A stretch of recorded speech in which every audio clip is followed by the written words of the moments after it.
आज 1 जून को national coordination committee of electricity employees and engineers के आह्वान पर राजस्थान भी विद्युत संशोधन विधेयक 2020 के खिलाफ दमखम से इस कार्यक्रम में शरीक हुआ है।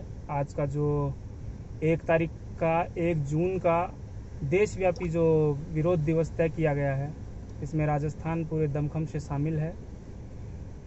एक तरफ दोस्तों पूरे देश में कोरोना की महामारी फैली हुई है, राज्य सरकारें और आम जनता इस बीमारी से त्रस्त हैं और इस बीमारी के शमन के लिए जो लॉकडाउन किया गया, उस लॉकडाउन को अवसर की तरह भुनाते हुए केंद्र सरकार द्वारा 17 अप्रैल को ये जो विद्युत संशोधन विधेयक 2020 है, इसका ड्राफ्ट जारी किया गया और कहा गया कि साहब 21 दिन के अंदर आप इसके ऊपर अपनी है जो राय है वो जनता भेजे।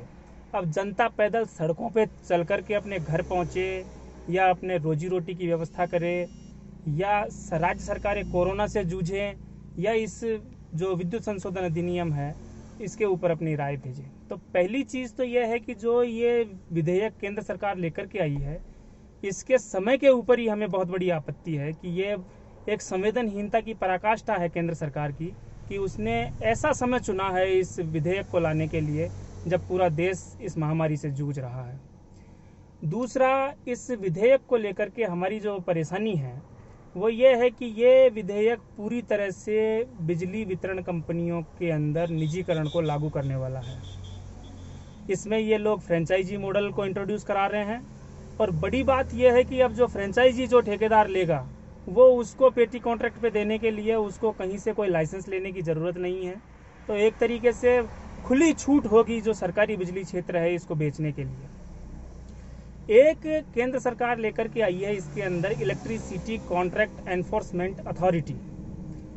इसके लिए इसमें क्या होगा कि जो वितरण की जो कंपनियां उत्पादन निगमों से करार करके और जो बिजली खरीदती हैं उनको लेकर के अगर कोई भी डिस्प्यूट होंगे तो राज्य सरकार की बिजली कंपनियों के डिस्प्यूट भी केंद्र सरकार के नियंत्रण वाली ये जो नई एजेंसी बनने जा रही है ये उनका समाधान करेगी।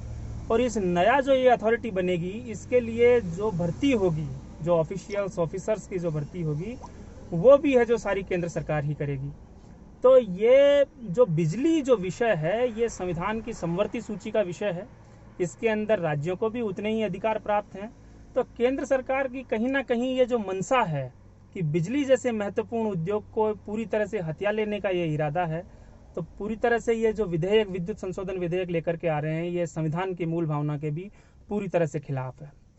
दूसरी चीज़ कि जब राजस्थान सहित पूरे अन्य राज्यों में यूनियन टेरिटरीज में बिजली का निजीकरण होगा तो आम उपभोक्ताओं को जो है बिजली बहुत महंगी दर पे मिलने वाली है। इस विधेयक के अंदर ये लोग क्रॉस सब्सिडी को ख़त्म करने का प्रावधान कर रहे हैं। क्रॉस सब्सिडी का प्रावधान खत्म हो जाएगा तो फिर क्या होगा, जैसे गैस सिलेंडर हम आज बढ़े हुए दामों में लेते हैं और फिर उसकी जो सब्सिडी है वो हमारे डायरेक्ट खाते में आती है। इसी तरीके से एक बार तो है जो चाहे किसान हो चाहे आम उपभोक्ता हो उसको पूरा बिजली का बिल एक बार पूरा भरना पड़ेगा, फिर जो सब्सिडी आएगी वो उसके खाते में आएगी।